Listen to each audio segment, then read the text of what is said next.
ఆంధ్రప్రదేశ్లో కూటమి ప్రభుత్వం ఏర్పడిన తర్వాత అంతా అప్రజాస్వామికం, అరాచకమే రాజ్యం ఏలుతోందని వైసీపీ కామెంట్ చేస్తోంది.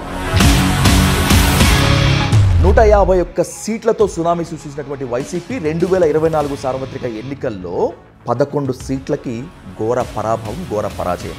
చాలా కారణాలు మేము చేయకూడనివి చేసాం. ఒకటి, ఎందుకు ప్రజలు ఓడించారో, వైసీపీ నేతల అహంకారాన్ని ఏ స్థాయిలో దించారో అనేటువంటి దాన్ని ఎక్కడ మీరెవ్వరూ తెలుసుకోవడం కనిపించట్లేదు. తప్పు వాళ్ళది కాదు, మాది కూడా, మా ప్రభుత్వాన్ని కూడా. మా మంత్రులు ఏం చేయాలి? మీ వైఎస్ఆర్ కాంగ్రెస్ పార్టీ అధికారంలో ఉన్నప్పుడు జెండాలు మోసి భుజాలు అరిగిపోయినటువంటి క్యాడర్కి ఎక్కడా న్యాయం జరగలేదు అనేటువంటి విమర్శ ఉంది. మనం కొంచెం విజయమ్మ గారు, షర్మిల గారి వల్ల కాస్త వెనకబడ్డాం.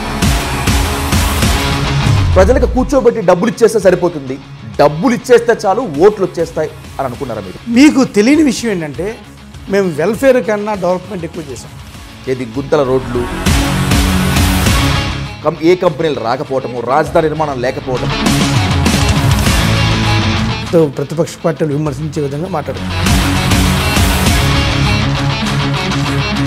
మాట్లాడితే జగన్మోహన్ రెడ్డి మా కులపోడైనప్పటికీ కూడా నా ఎస్సీలు, నా ఎస్టీలు, నా బీసీలు అన్నారు. కట్ చేస్తే డబ్బులు తీసుకొని దొబ్బేసే అపరంగా కూర్చున్నారు తప్పితే వీళ్ళెవరూ ఓట్లేయలేదు అనేటువంటిది నాకు తెలిసిన చాలామంది చేసిన కామెంట్, ఒకరి కామెంట్ కాదు. సో ఎస్సీలు వేయలేదు, బీసీలు వేయలేదు, మహిళలు వేయలేదు. వైసీపీలో నిజంగా రెడ్ల పెత్తనం లేదా అరుణ్ గారు? అలా ఏం ఉండదండి. వైసీపీలో నిజంగా రెడ్ల పెత్తనం లేకపోతే సలహాదారులే జగన్మోహన్ రెడ్డి గారిని సంకనాకించలేదా? సజ్జల రామకృష్ణారెడ్డి అండ్ సజ్జల భార్గవ్ రెడ్డి వైసీపీ ఓటమిలో కీలక పాత్ర పోషించలేదా? తప్పకుండా వీళ్ళ పాత్ర చాలా పెద్ద పాత్ర. బికాస్ ఆఫ్ సజ్జల రామకృష్ణారెడ్డి వైసీపీకి చాలా డ్యామేజ్ జరిగింది, క్యాడర్కి జగన్మోహన్ రెడ్డికి అత్యంత దూరం పెరిగింది అనేటువంటిది ఓపెన్గా మాట్లాడుతున్నారు. అరుణ్ గారు, ప్లీజ్ హోల్డ్ ఆన్ 1 సెకండ్.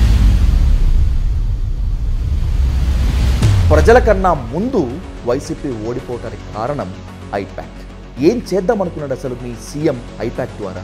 వాళ్ళకి ఏం తెలుసని ఐఏఎం మేనేజ్మెంట్లో చదువుకున్నవాడు వచ్చి గ్రాస్ రూట్ పాలిటిక్స్ గురించి నేను 14 సంవత్సరాలు 15 సంవత్సరాలు ఉన్నవాడిని నాకు రాజకీయం చెప్తాడు. 99% మా అభ్యర్థులందరం కూడా ఐపాక్ ద్వారా ఇబ్బంది పడిన వాళ్ళమే. ఐపాక్ ప్లేస్లో మేము అదే జనాన్ని మా పార్టీ నాయకులతో అక్కడ నింపుంటే కనుక నేను ఖచ్చితంగా పవర్లోకి వచ్చాను.